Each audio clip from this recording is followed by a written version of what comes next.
మహేంద్ర కుమార్ గారు మాటలు చాలా చాలా అద్భుతంగా ఉంటాయి. మహేంద్ర కుమార్ గారు గో హెడ్. మీ సినిమాలు ఎప్పుడు కూడా it always presents a new dimension of a commercial experience in auditorium. సినిమాలు సెంటిమెంటు అమ్మ కావచ్చు, ఇంకో సెంటిమెంట్ కావచ్చు, but you have never missed the commercial formula and how it reaches masses, how it reaches class auditoriums. That's a very rare blend or a difficult blend for any director or for any actor.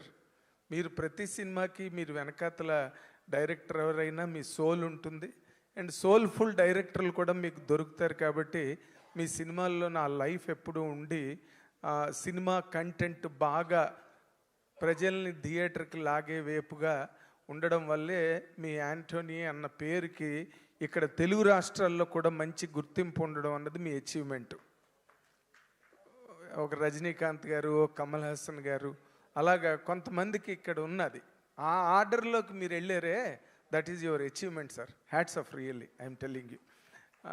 తర్వాత and Bhashasri గారు, మీరు మొదటి పాట it's mother అదంతా sentiment అవి చాలా బాగా రాశారు.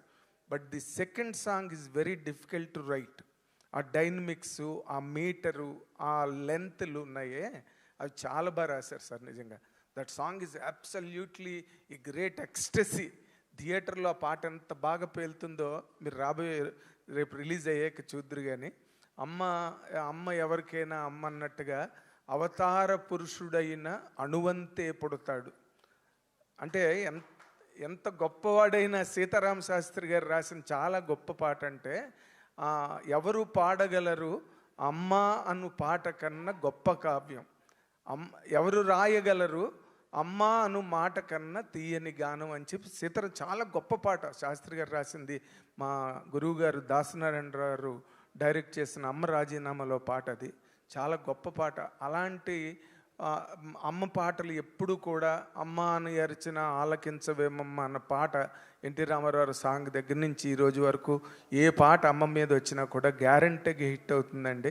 మీ సినిమా కూడా మీకున్న ఆ థియేటర్ పుల్లు, ఆ ఫాలోయింగు, దాంతోపాటు ఈ న్యూ కంటెంట్ ప్రజెంటేషను, ఇవన్నీ కలిపి మళ్ళీ ఎందుకంటే మీలాంటి వాళ్ళే ఆ డిఫరెంట్ థింకింగ్ ఉన్నవాళ్ళు, లేకపోతే ఆ చిన్న మ్యాడ్నెస్ కావాలి. A little madness is very much required అలాంటి సినిమాలు తీయాలంటే. ఎందుకంటే ఇక్కడ మా లేడీ పవర్ స్టార్ నిహారిక గారు ఇక్కడే ఉన్నారు. ఆవిడలో కూడా ఆ ప్యాషనేట్ టచ్ ఉండబట్టే, లేకపోతే కమిటీ కుర్రాళ్ళు లాంటి సినిమా రాదు, మొన్న రాకాస లాంటి సినిమా రాదు. You have invited A befitting guest to the occasion that has given a lot of fulfillment to the auditorium and theatre. And I wish you all success. Good luck. All the very best. Thank you Nagendra Kumar గారు, thank you so much. Yes, ఆయన పాటలు మంచి మంచి పాటలు గుర్తు చేశారు ఇప్పుడైతే నిజంగానే. అండ్